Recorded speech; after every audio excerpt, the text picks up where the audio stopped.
નમસ્કાર, વંદે માતરમ. મિત્રો, આજે 15મી ઓગસ્ટ, ત્યારે તમામ દેશવાસીઓને 15મી ઓગસ્ટની ખૂબ ખૂબ શુભકામનાઓ.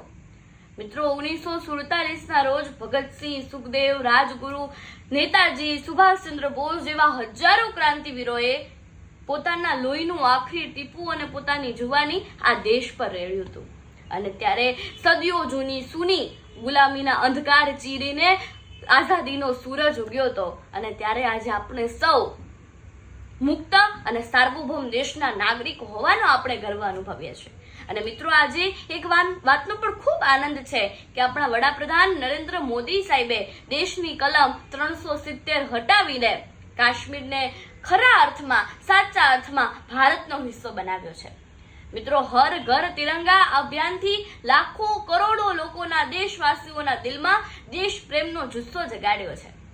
આજે 15 ઓગસ્ટના પાવન પવિત્ર દિવસ પર હવામાં લહેરાતા એ પવિત્ર તિરંગાની સાક્ષી આપ સૌને મારે સવાલ પૂછવો છે કે જે આઝાદી માટે આપણા દેશવીરોએ, ક્રાંતિવીરોએ હસતા મુખે ફાંસીના માથડે ચડી ગયા હતા, એમને શહીદી વહોરી હતી, શું આપણો દેશ આજે એ જ સપનાની સાચી આઝાદી ભોગવી રહ્યું છે ખરો?